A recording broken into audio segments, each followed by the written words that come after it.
নির্ধারিত দামের চেয়ে বেশি দামের সার কীটনাশক কিনতে বাধ্য করছেন ডিস্ট্রিবিউটররা। প্রতিবাদে বনগাঁ কৃষি আধিকারিকের কাছে স্মারকলিপি ডিলার্স অ্যাসোসিয়েশনের। বনগাঁয় কৃষি কাজে ব্যবহৃত সার কীটনাশক সহ বিভিন্ন কৃষি উপকরণের মূল্য বৃদ্ধির প্রতিবাদে বিক্ষোভ ও স্মারকলিপি জমা দিলেন সার ও কীটনাশক বিক্রেতারা।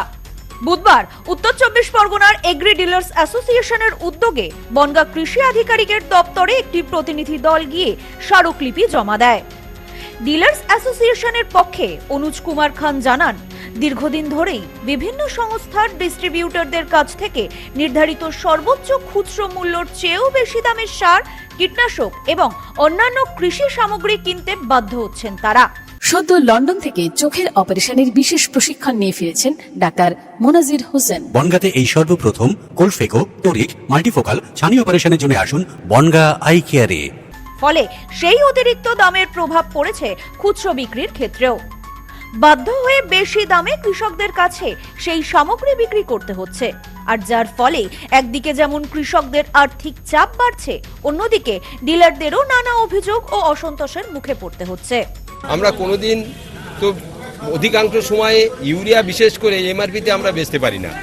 তার অনেকগুলো কারণও আছে, সেই কারণগুলো তো এখন পর্যালোচনা করার সময় এসেছে, যার জন্যে আমরা এমআরপিতে বেচতে পারি না।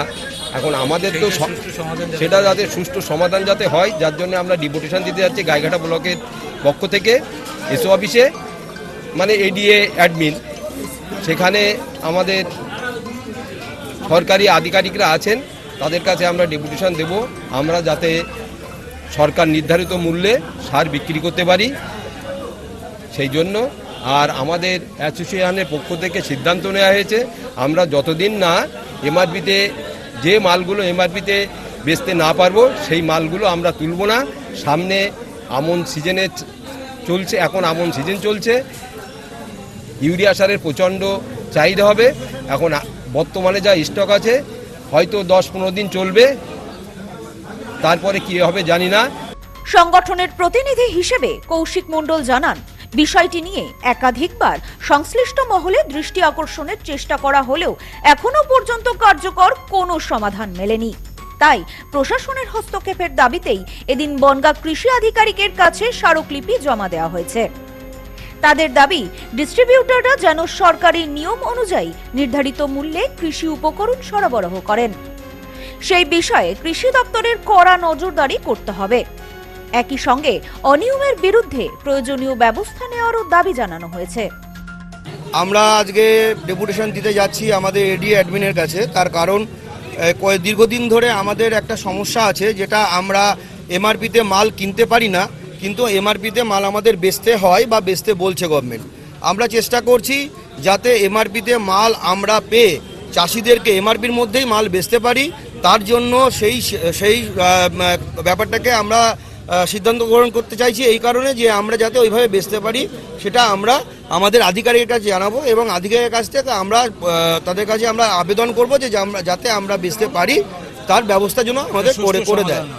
বিক্ষোভকারীদের বক্তব্য, তারা যদি সঠিক দামে কৃষি উপকরণ কিনতে পারেন তাহলে কৃষকদের কাছেও ন্যায্য মূল্যে তা বিক্রি করা সম্ভব হবে।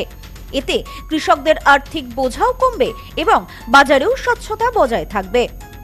কৃষি দপ্তর দ্রুত এই বিষয়ে প্রয়োজনীয় পদক্ষেপ করবে বলেই আশা প্রকাশ করেছেন আন্দোলনকারীরা। Bureau report, news no man's land, Bongaon. নেউপিসি জুয়েলার্স, সম্পর্ক গড়ে দেয়। বনগাঁতে আমাদের 3টি শোরুম প্রতিদিনই খোলা। নেউপিসি জুয়েলার্স, বনগাঁ বাটার মোড়। নেউপিসি জুয়েলার্স ব্রাঞ্চ কুমুদিন স্কুলের বিপরীতে। নেউপিসি জুয়েলার্স বিউটি, মতিগঞ্জ, হাটখোলা।